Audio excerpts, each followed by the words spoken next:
Hello, everybody, and welcome to another episode of Grief Let's Talk About It podcast. Yeah, we're running a little behind, but that's okay too. So now we're here, and I want to take some time in and introduce our next guest. She's an amazing person. She's an author. She writes books on Christian literature and helping people heal, things like that. Carolyn Beck. I've had a conversation with her not too long ago. I'm just waiting for her to jump on. And when she jumps on, man, we're going to rock this thing, man. So let's see. Gotcha. All right. So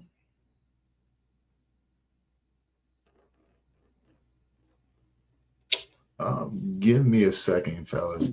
I will be right up. No, there she is. I'm going to introduce my next guest, and you guys sit back and enjoy. And if you guys are tuning in for the first time, do me a favor, go to the YouTube channel, subscribe to the channel, and hit that bell notification to make sure that you guys don't miss another episode that's coming up because we're dropping them like it's hot, and the guests are just as hot. So, um, guys, welcome, Carolyn Day.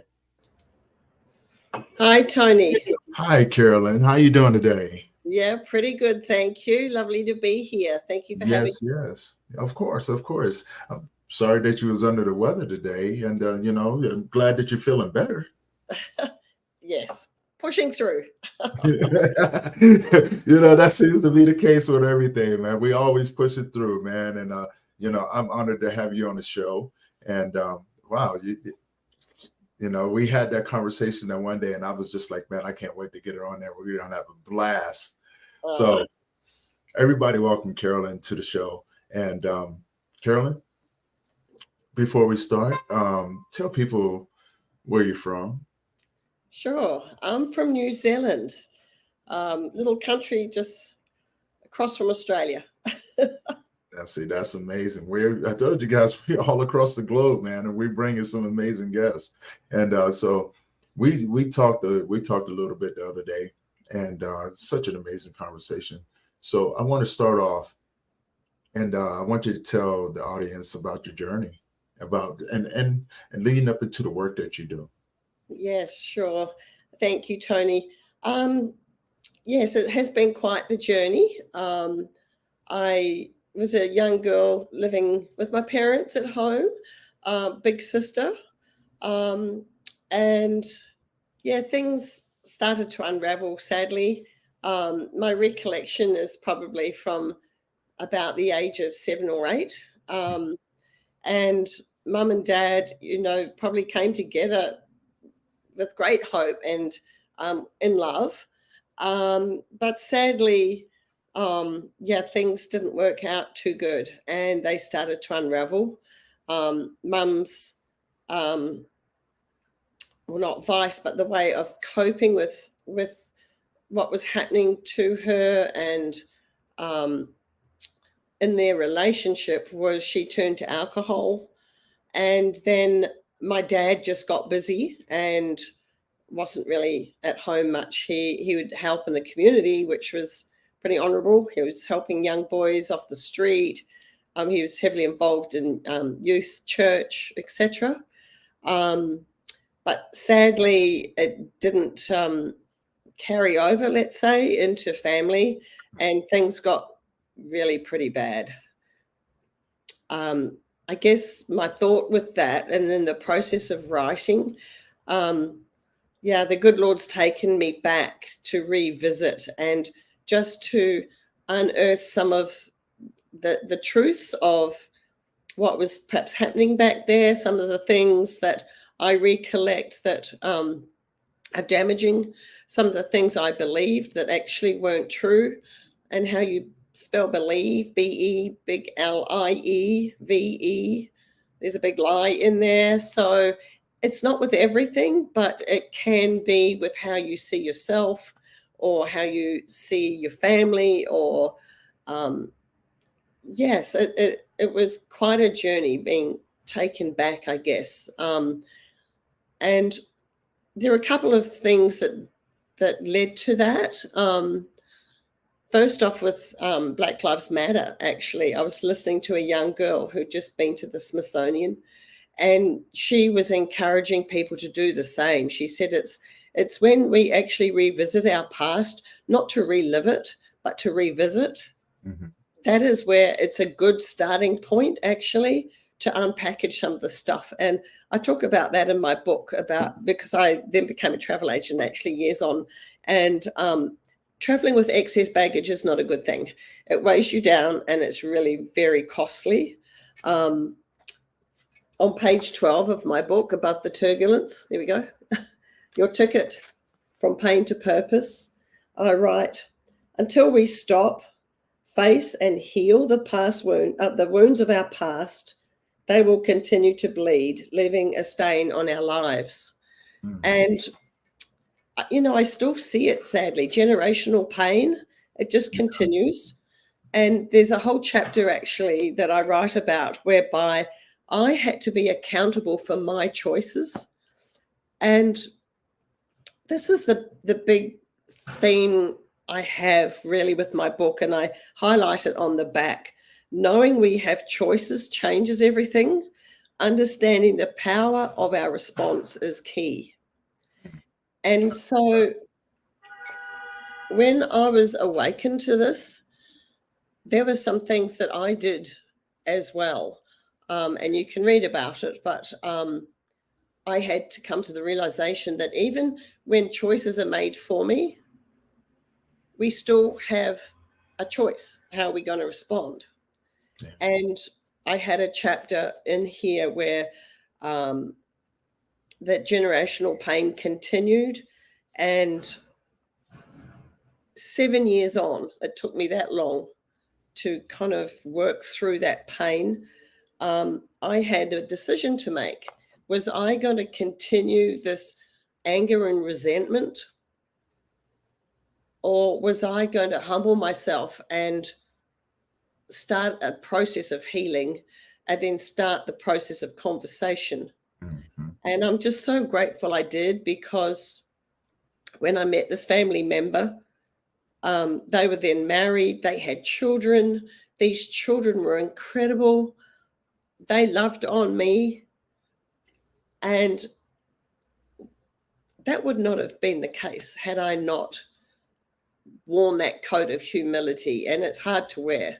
Yes, it's really hard to wear. And I call it being my circumcision of my heart, actually, because I had some pretty bad, ugly, pointy, deathly things sitting in my heart that needed cutting out.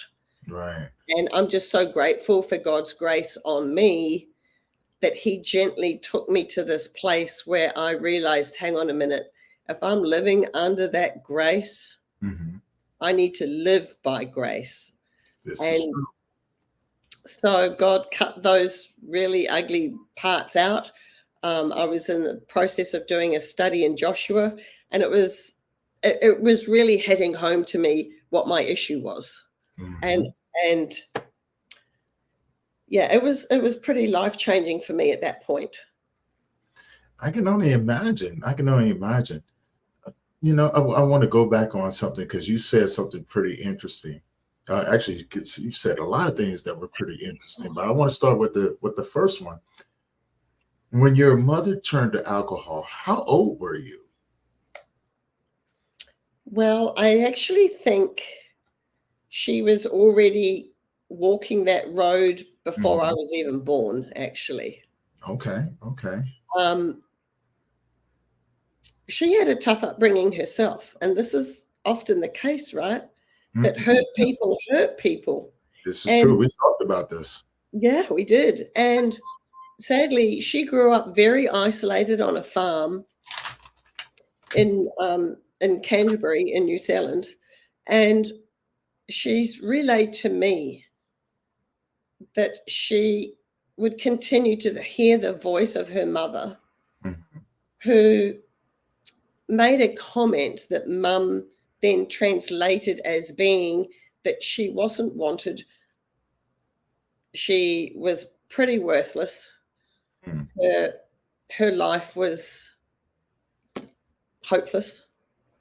The choices that she wanted to make were shut down, and she then chose to fall into line with what was expected of her. And so that just ate away at her as a person, which was very, very sad. And so that was fairly early on in her life. And so what I'm trying to do, I guess, through my book and speaking with you is that, you know, we do live in a broken world and we have some really deep pains. And again, I've got another chapter on this that I liken it to having scars. But in my frame of thinking, my scars are evidence to me of my victory. So, you know, we're talking about, you know, those wounds that heal and they're scabs. And sometimes if you can't help it, you pick away at them, right? And then they do bleed. And then if you keep doing that, it takes a huge process for that scab to then heal into a scar. Right, yeah. And as I was looking at that, so I've had to learn to walk again numerous times. I've had 3 hip replacements. I've had knee surgery. And I came to the realization that, look at Jesus. He came as God, and it's the only religion whereby the God has come with skin on to be human because he loves us that much. He wanted a relationship with us. He wanted to connect with us, and he did. But he went further than that. He loved us so much. He paid the price for our sins, and he died. But when he rose again, guess what? He still had the scars as evidence of what he did for us. He could have been raised perfect in a perfect body, but he wasn't. And that just got me thinking, yes, there's my victory. I have victory in that. And so I carried it forward into my thinking that, you know, these pains of the past, I want to turn into victory so that then, and the Lord took me very graciously above to look at some of these pains, to look at his perspective, to fly above the turbulence of my past. And even now when things, you know, don't go the way we wish, I feel like I've now got the tools, and I share them in my book on, hang on, we don't have to react. We can actually stop and pause and mindfully respond. And that's a big deal. That was a very big deal. So, yes, a lot of lessons. Yeah, I definitely like that. I definitely like that. And I can relate to it on so many levels. You know, when you use that analogy, you know, we carry around so much hurt, and we carry it for years and years and years. And I always have a saying whenever I talk to someone and they're looking for help. I always ask them, how old are you? Right. Okay. And depending on how old they are, I always tell them, I said, you know, because they're looking for the quick fix. A lot of times they're looking for the quick fix, you know, even though they are carrying the scars, they have a tendency of covering them up. And my job is to uncover them so they can acknowledge them. Yes. Acknowledge those scars that you have. Yes. Right. So therefore, once you acknowledge them, you can now hold yourself accountable to the process of healing from them. And so, you know, like, and this is just from my own experience. And, you know, when people ask me, because they kind of throw it back at me, and I go, look, man, I've been grieving for, you know, I've been carrying my scars for 46 years. 46 years. You know, and they go, 46? I go, yeah, 46 years. I'm sorry. Or 43 years. Sorry. I added three more years on top of that. But 43 years, right? And out of those many years, I've only sought help once. Oh. You see what I'm saying? So, you know, no matter how old you are, When you Mm-hmm. finally ask for help, you Yeah. have all of that many years behind you. So it's not going to be a quick fix because you have all of those many years that you've been carrying around those visible and invisible scars, mental Yes. Point. scars, right? Yes. And Yeah. so if you ask for help for that one time, well, we got some work to do. You know, Right. we definitely have some work to do. So when you use the analogy of Jesus, it actually it makes perfect sense, because when he went to the cross and was crucified, he came back and showed evidence of the scars that let them know that, hey, I'm still carrying the scars, Mm-hmm. but I'm still here. Mm-hmm. I'm still here. And so when we can use that analogy with ourselves, Mm. we use the scars, and if we can show them in a way to people can recognize them, whether Yeah. if they see the scars or not, but they can recognize They can start to peel the them. Right, onion. right. That we can start peeling it Yeah. back, And the good thing, you said Jesus said, I'm still here. But you know what he did by now rising from the dead? He now became victorious over death, that, yeah, right? And so exactly. some of my scars were death of a family, Mm, right? There's a lot of death of relationship, right? Like I was never going to have Christmas again, like the way I had dreamed it to be.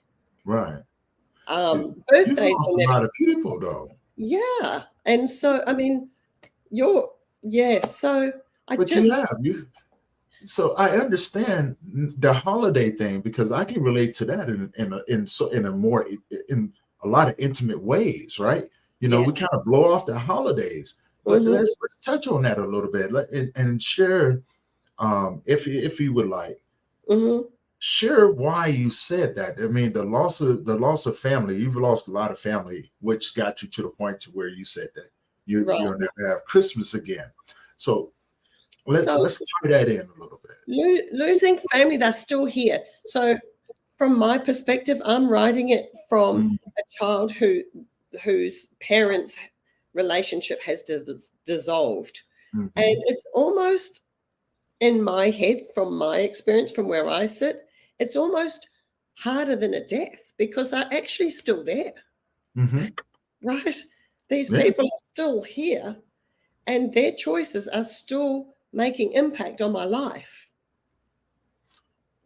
moving forward. exactly. And that's what I mean. Who they Right. then chose to then be with, and then what they chose after that, and so on. And it's like dropping a pebble in a pond. The Hmm. rippling effect is huge. And Exactly. so I guess, and this is what I love about the Lord. You know, He came to bring redemption, and He came to restore that which was broken, right? And so I love that. That is His heart. Hmm. The heart of God is for His children. He wants better for us than what we even want for ourselves most of the time. Right. Right. He knows us more intimately than we even know ourselves. It says that He even knows the number of hairs on your head. Yours. Um, yeah. Anyway. No, um, I can he, relate. yeah, right. And it says He bottles our tears. I mean, how Mhm. personal is that? Oh my goodness. And so when I've chosen and I've now made the life choice that He is my heavenly Father, He gives me agape love. Now, for those of you that don't know what that means, it's a love that we can't see on earth because we're just not capable of giving it. It is perfect love because He is love. And that love, I love the song, what's his name? Corby, anyway, He chases us up mountains. There's no mountain He won't climb. There's no Mhm. wall He won't break through. That's how much He loves us. And when I came to that realization and awe of His love for me, His love for me to be healed, oh my gosh, that then, and when I was through the process, actually more so of my writing than anything else, that's when I said, right, you know what? this message in this dark world, I need to share. I need to, like my hoodie says, I need to bring this message of hope, because it gives us hope in this troubled world. When we look at the promises of one who God is and what he promises, he said, I will never leave you or abandon you, ever. Well, how many times have you and I felt like that? Oh, several times. Several times, you know. Yeah. I can remember I can remember when I was just coming out of my 20s, going into the 30s, you know. 29 years old. I just got out of prison. And I tell you what, you know, it was crazy. It was crazy because I got out doing 5 years, and I still to this day I tell you I'm innocent. I got put in prison over a crime I never even committed. Right. But considering what I was doing, I took it, and I said, you know what? Maybe this is payment for the things I did do. Oh, So interesting. yeah, so you know, I mean, because I've always felt after a while, I'm not gonna say always, after a while, I kind of realized that there's nothing that you're going to get away with in this world. Everything has a price, and that you must pay, right? Sure. And so I paid that price. And so when I went to prison for 5 years and I got out, I said, okay, it's time for me to get myself together. Now, here's the funny part about it. I get out of prison. Well, it is kind of funny. It's kind of ironic because I'm still talking about the price to be paid. Before I went in, I had got myself into all kinds of things, right?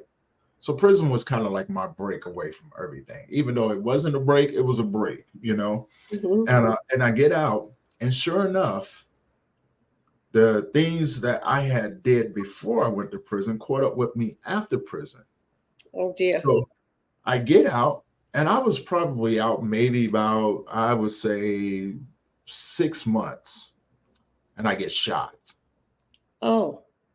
I get shot 22 times. Oh my goodness. And you're alive? Yeah, oh yeah. They miss, but see, here's the beautiful part about God, right? And him saying that, hey, you still have a price to pay for what you've done. Even though I was shot 22 times, they missed every vital organ. Wow. Every vital organ. Now it hurt like a mother, right? but when it was all said and done, I went home. I went home and took a shower. And I changed clothes. I called up some people. It's like, this is, and they all heard about it. And so they're like, dude, we're on our way. I said, no. I was like, all right, well, come on over. You know, they came over, and apparently I fell out. I passed out, and I woke up in the hospital, and I just started laughing. I said, okay, all right. So, you know, the doctors is like, well, you need to be in here to heal and this, that, and another. And I'm moving around, I'm laughing, and, you know, I'm still in a little pain, a little tender and things like that, because they had to pull everything out. Of course, you know what I'm saying? What goes in must come out, right?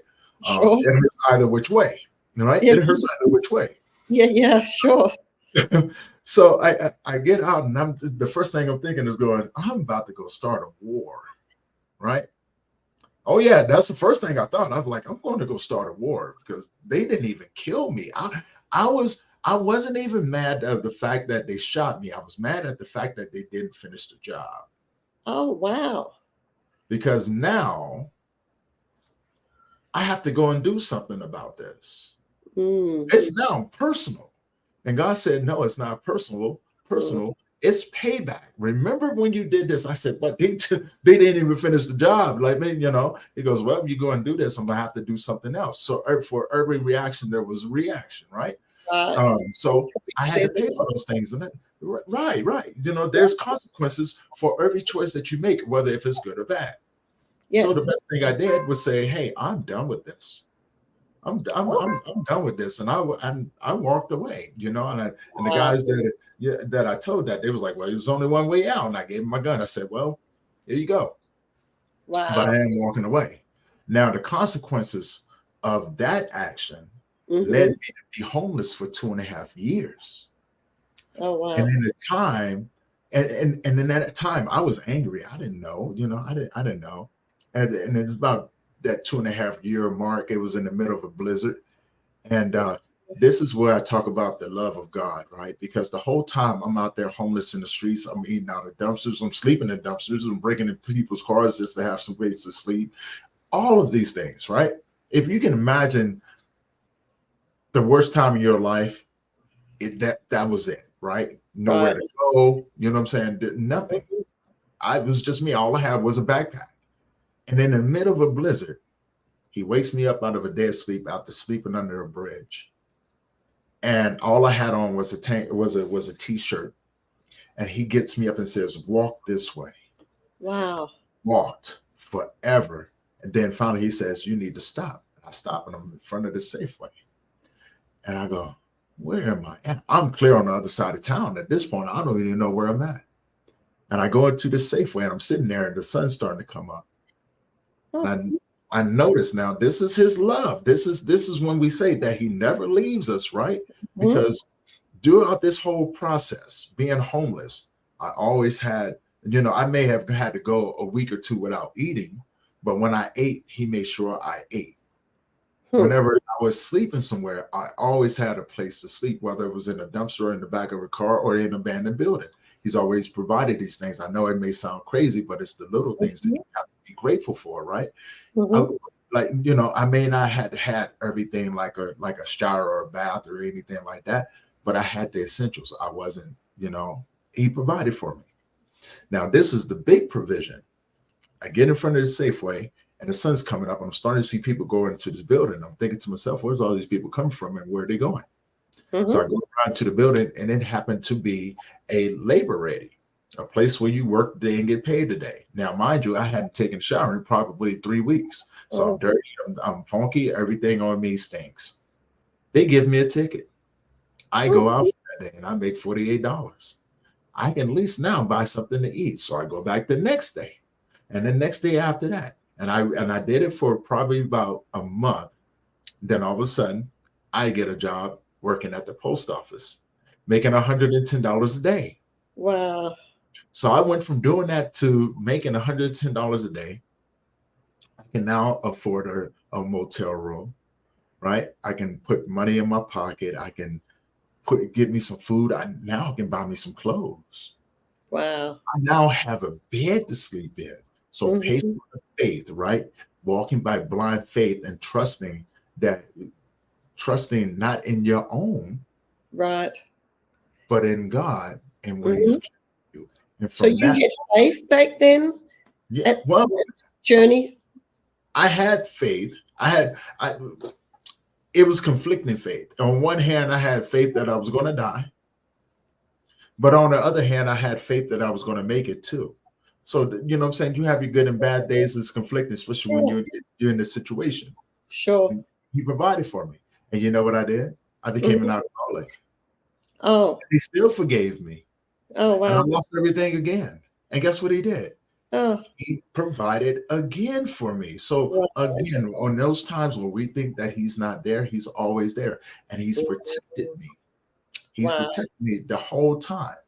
And I never understood why. It wasn't until I got older that I finally realized what was going on. And then I dedicated my obedience to the journey and to His will. Right. Wow. And doesn't it give you such joy now? It does. It does. Yeah. Yes. It does. Because I was reading that in John, we're studying it at BSF, and it said something there, if I can find it, the will of the Father was Jesus' food. But then he went on to say somewhere that when you reap and sow together for Him, it brings such joy. And I think unless happiness is based on happenings, what's happening around you. But to your point, you had joy now, even though, it wasn't like you'd won the lotto, but in a way you had, because you had come off the street and now you're being housed, you're fed, you're clothed. That verse that the Lord says in, I think, Philippians, don't worry about these things. I will provide. Look at the birds of the air. Here's a Yeah. day gone tomorrow. If I give them, then how much more will I give Yeah. you? Yeah, Right. so you're a living testimony to that. Uh-huh. Wow. And so are you, right? You coming from a place where you know your Brokenness. mom was an alcoholic. You had to deal with generational trauma. You had to heal yourself from those things, right? So Mm, if we look at the analogy and the journey, it's it's a way, the things that we've gone through, it's a way of being tested to see whether or not if we're capable of receiving yes. what he really wants to give us. So I always Right. tell people this: sometimes you have to be battle tested. Mm-hmm. Yeah. Sometimes you have to go through the fire, because the fire, you know, and Mm, I heard this in a YouTube sermon one time, and I love what this guy said. He says, how when you take jewelry to a jewelry store, how do they determine whether if it's real or fake? mm-hmm. They put acid, they have to put an acid test on Oh, it, right? oh, So you ouch. have to be tested Right. to see if you're going to go through the fire and still have faith. Mm, Because a lot of people go through the fire and they fall apart. walk away. Yeah. Right? They walk away. Interesting. Trust me, I wanted to so many times. And you Right. know what happened? I tried to walk away from God on so many occasions because I was so mad. I'm, going through loss and things like that. And I said, "Why are you messing with me? I don't want to do this no more. Leave me alone. Just Oh, go find somebody else." Right? right. Go mess with somebody else. I'm done with you. I'm done with the pain that you've put me through. Wow. I'm done with all the losses. You've already taken everything away from me. Just go. And you know what he did? He left the 99 and he pursued me. And when he pursued me, and I've gotten to a place to where I was surrendering, I was frustrated with life, and I was done. He came to me and said, "Now that I have your attention, Mm-hmm. let me show you something." And he revealed something to me. And when he revealed it, he said, "Do not think that I've taken from you. I've only taken back what was already mine." Oh, oh, okay. Right? Right. I've only taken back what was already mine. Yeah. Everybody that I brought into your life was on loan to you, but these are my Yes. children. And even Yes. though you grieve the flesh and you believe that this is your home is here. I just Right. call it back home. Wow. They're going to be here when you get here. So don't ever think that, you know what I'm saying, nothing is done and without purpose. He Right. goes, "But I'm going to show you something. These Wow. people, everyone that I've taken out of your life, talk to them. You have a different connection with them, the one that would last for eternity." Right. And help me build that relationship with them. Then he said, "What else do your heart desire? Because you can have it if you want. You have not because you ask not." And I said, Yeah. "Well, you know what? I just want to fulfill my contract with you, because now you revealed something to me, Mm-hmm. and it's my duty to manifest it into the world to please you." And it was my gift. Mm, wow. And he set me along this path, just like he set you along a path. And you know what I'm saying, gave you the gift of writing to conform your words in a way to articulate to other people, you know what I'm saying, his love Mm-hmm. for us, right? Because Yes. of the love he's poured into you, you're able to pour your love into everyone else through his light. Because Yes. in you his light shines, so that you may Be a light testify. into the world. Right. Now you Yeah. can testify to everyone that you encounter about what he's done for you. Just Yes. like most people who walk this path, we can now testify Mm-hmm. in And a way. yeah. Yeah. So if I don't know why I've got this thing that going on, about how you spell believe, Believe. There's some lies that sometimes we need to sift through. But Mhm. look at how you spell testimony. For you to have testimony, you got to be tested. That's what I mean. You have to And be battle tested, yeah, and you it's know. not that God is doing it as punishment. No, He's doing it to reveal himself to us, to say, you know what, if you truly know who I am, you look at the names of who God is, what his names are. Actually, I do a chapter on that because I think names have meaning. And when I understood the meaning of my name and then I looked at the meaning of God's name, I'm just like, wow, wow, wow. Like this is, I can call on the God of El Shaddai, you know, the God who sees, Emmanuel, God with us. And that is so powerful because, to your point, we come with nothing and we go with nothing. Mm-hmm. So Or do what are we? you doing here? See, I love that. And I want to add to it. I don't want to take away from it. I just want to add to it. Yes. I believe that we come with everything, but he puts it in a place to where we think we don't have anything. But we have everything that we need in this world once we come into it. But it takes us to go through the fire in order to reveal what he's given. See, he hid the biggest gifts where Right. he knew that we wouldn't look. We go out and search the world for treasures to make us happy, to find purpose. And the biggest thing that he did, he says, you know what? You can search far and wide for this, and you'll never find it. You'll never find it. So what I must do when the time comes for me to anoint you, to put you where you need to be, I'm going to break you open. Wow. And reveal the gift that I've given you. Wow. And so most of us, we go through the fire and we get broken open. And that gift that's sitting inside of us is revealed. If that's what we're looking for, right? Because now once it's revealed, he says, now that you see what I've given you, it is now your job to give it to others. Because for one, you came to this earth with this. We all come to earth with a gift inside of us. Sure. We all come to earth. So we came with something. And you know what we leave with? A fulfilled contract. Okay. Of giving that gift out, because once it's identified, you're now obligated because you owe it to everyone that you come in contact with. How can you glorify your Father in heaven if you don't tell people about the journey that you've been on? It's not the destination, it's the journey.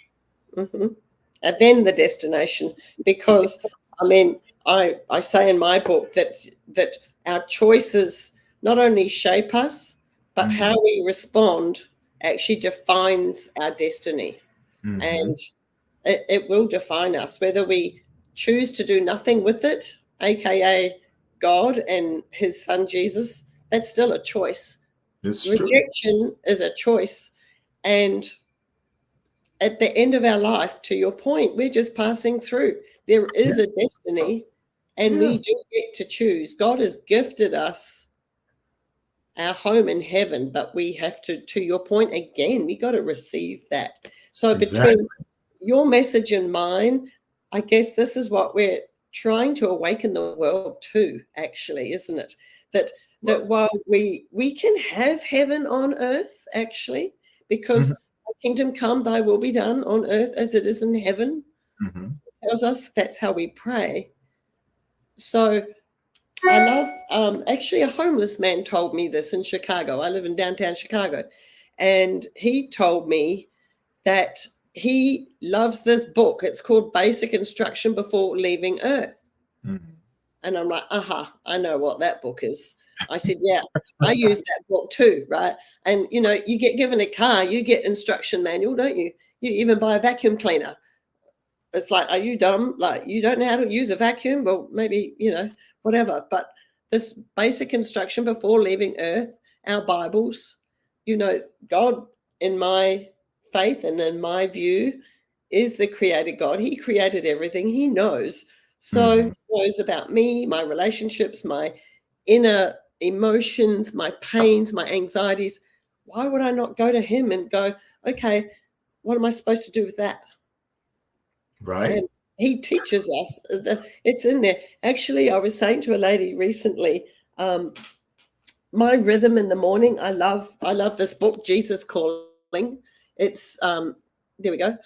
It's written in the first tense, so it's like Jesus actually speaking to me. Sarah Young is the author, Mm-hmm. and every day I give myself a pat.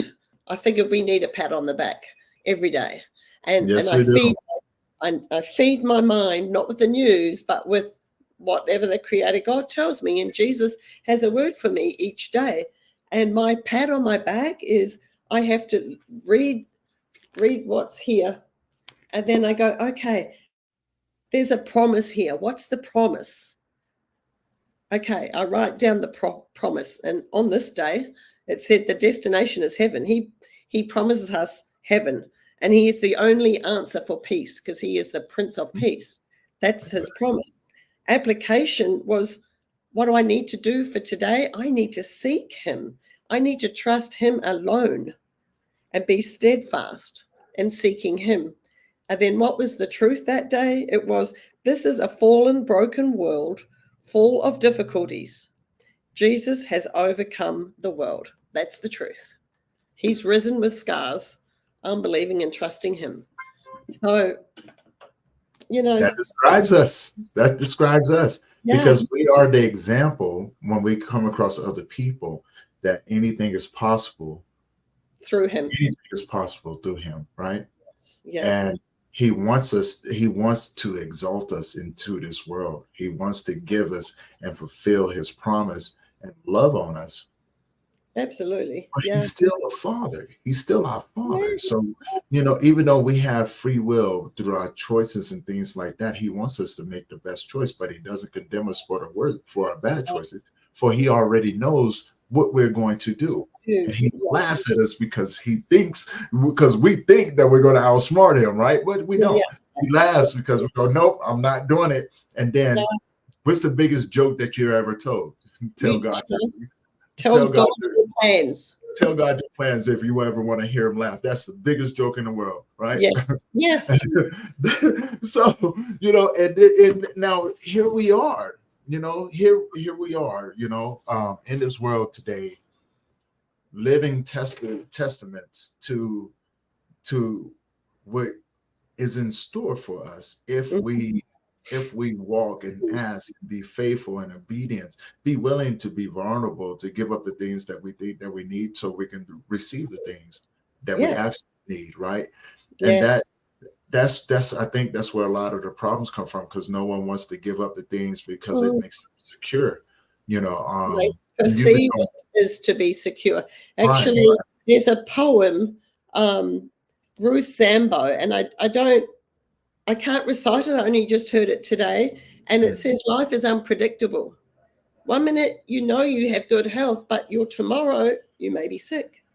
Today, you live in a mansion, but maybe tomorrow you're on the street. Today, you may have parents, but tomorrow you may be an orphan. It's a beautiful poem about the uncertainty of living on this earth. And when we put our trust in the temporal, the things that we can see, right? The things that we think are tangible, and throw away that which we can't, which is eternal, that's when life gets pretty rocky for us. And we live into the securities of something that is here today and gone tomorrow. Well, you've got to question, is that even sensible? Right.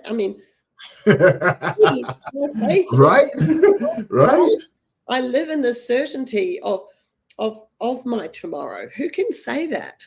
Well, I think only Christians can say that. Well, because we are certain of our tomorrow. That is true. I want to add to that too. I love the fact of living in the certainty of tomorrow.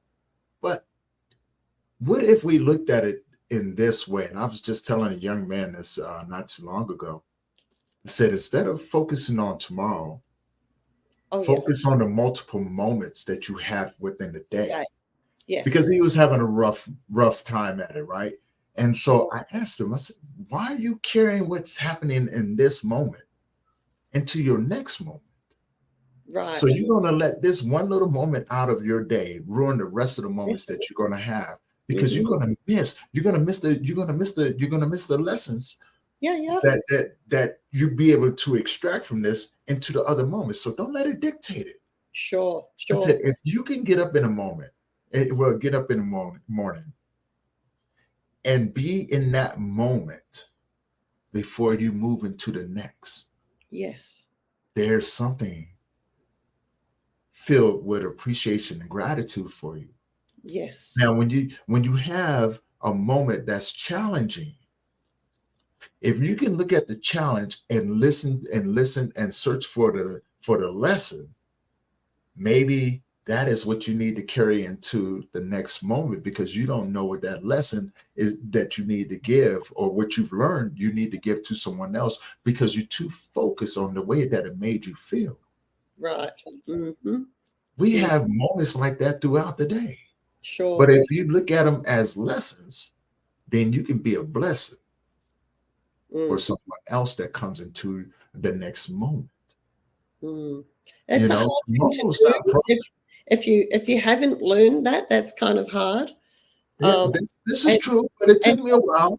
yeah, the lessons in life. It's like going to the gym. I call it in my book. It's like the unwanted workout. Mhm. But that's This how is we very, learn. very true. If ever you speak or hear an interview with an elite athlete, Yes. the work and the pain they do that you don't ever see, Mm-hmm. right behind the scenes. Behind And closed doors. yeah, and I sort of encourage people with my book that this is what we need to do. We need to stop and this rat race and just Mm-hmm. stop and pause a minute. Just stop and pause and think about, okay, what are those things in those deep crevices of my past that have weighed me down and hurt me? I'm too scared to go there. But just what Right. if maybe you go in there and you have a light illuminated in there? What lesson are you going to learn from that? Are you going Mm. to see that when light in the darkness, that's actually gives you life?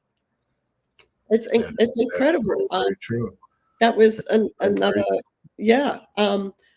On this looking forward, I was listening to Dr. Benjamin Hardy, and he's Mhm. written a book called, and it's a business book, but on his podcast, he was talking about it being a personal thing. But he goes 10 times easier than 2 times. I'm scratching my head going, how is it that 10 times can be easier than 2 times? I That's caught not on to sense. that. I So, caught on. so his, if I get it right, only having listened to it once, what he was saying, and this is kind of where I get my understanding of my certainty. Okay. Mm-hmm. So if you live in the moment, to your point, driven by the certainty of our tomorrow, which is the 10 times, as opposed to only living in the certainty of today with the unknown future, that's only 2 times. So that's the Yes. power. That's the power he's talking about. So you and I can live with this hope and understanding because we have been brought into God's higher view, higher perspective. Mm-hmm. My point of my book, higher above that turbulence, with a view from a heavenly, eternal aspect that we can bring into our today, which is the power actually for the moment to share with other people and Mm-hmm. for not only our tomorrow, but their tomorrow. So, in case we're running out of time, I just want to share on that. It was my sort of segue, I'm thinking, into the proceeds of my book. So, Yes.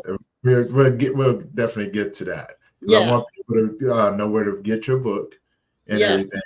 And So, yeah, is it a interesting. good time to talk about that it's not just about me and for you? Can I share? Yeah. Yeah, As we're going to start wrapping it up anyway. And so, with that being said, go ahead and tell people where sure. they can find your book and where they can find you. Sure. Well, just before we get to that point, I just want to say that, you know, God does sow seeds in us. So, I came naked to this world, but yes, you're right. I came with things, but he can plant desires in our hearts. And as a little girl, I got birthday money. And for whatever reason, I used to love buying books on Africa. And I used to love sketching the lion head and the giraffe and the elephant. And I just had this passion for all things Africa. Well, fast forward, I'm now a travel agent. I'm now in the Serengeti. I'm just pinching myself going, oh my gosh, that love of a little girl, I'm actually living this love. I am here. And I'm out collecting sticks for dinner that night. We had to light a fire. Here we are, just in the open. And out of nowhere came these little faces. And I'm like, oh, wow, like, hi. I couldn't speak their language, but they had such joy when they saw me. And it just really resonated with me, like, how can you have the spirit of such joy oozing out of you? It just really hit me. Mm-hmm. Decades later, my daughter decided, well, I'm going to go to Malawi and I'm going to help the orphans there, and I'm going to help them build some houses with mud and water, and I'm going to build bricks, and I'm going to help these little orphan kids. She came home with the most beautiful photos of these children. Mm-hmm. Guess what? They look like the kids I was looking at. And I'm like, they're those children again. Oh, my Lord. Like, one day I felt, Anyway, fast forward. I'm now in Austin, Texas. I'm writing a book. I don't even know how to write. I have no idea what I'm doing. So I invested in myself. So that's another good little tip, by the way. Invest in yourself. Always invest in yourself. Go and learn. So here I am at this writers' conference, and I met this guy, Eric Mills, and he told me his story. And this was his story. Now check this out. I'm like, oh my goodness, they're those little faces. This time it says faces with names. And I just was overwhelmed. I said, Eric, what is this? What's this about? He said, I started a foundation because I adopted a little girl from China. And now I've started Faces with Names in Uganda. And when I saw that, I'm like, wow, that seed God planted in my heart when I was like 5, 6, 7, 8 years old. Now I'm 60, like 5 generations later, like 5 decades rather later. The purpose of my pain was to heal. The purpose of my pain was to help others. But now the purpose of that pain goes so much further. These proceeds of my book, every sale goes to these little faces in Africa. It's just amazing how God does that. Where can people find your book? Okay, you just type in Amazon, type Carolyn Deck. It will come up immediately. Faces with Names. You can buy on Amazon. Nice. You can send me the link to it. Sure. And I'm going to put it down in the descriptions as well, if you haven't already sent it to me. And I'm definitely going to make sure that people know where to find you. You're on Facebook and everything. Facebook and Instagram, yes. So just type my name and you can find me in there. And you can follow Faces with Names. It's just a miracle what's happening even now with the sowing and reaping, because somebody is going to help them. They're going to have this harvest like they have never had. It's just mind-blowing. I mean, so check that out as well. Life is so much more than just us. And when we make these choices and we accept Jesus, he will take you to places you never, ever thought imaginable. Just magnificent. I love that. I definitely love that. For Carolyn, thank you for another amazing conversation. And hopefully we can have many, many more coming down the road and things like that. And I love the fact that those proceeds are going to those families, those kids, to help them have a better life. And for anyone who's tuning in right now or who will be tuning in later on, go and check out the book. I'm going to put the link down in the description on YouTube. So if you haven't subscribed to the YouTube channel, go to the YouTube channel, hit the subscribe button, hit that bell notification, go down and check out Carolyn Zai's interview. That link will be down in the description. Hit it and let's support some families. You know, let's be the change that we want to see. And Yes. with that being said, you guys, thank you for allowing us to have another great, amazing conversation to put these things out there for you guys. Thank you for the support and the love that you guys are always showing us in doing this. And until next time, I am Tony Lynch. I am your host, and we will see you. Peace. Thanks, Tony.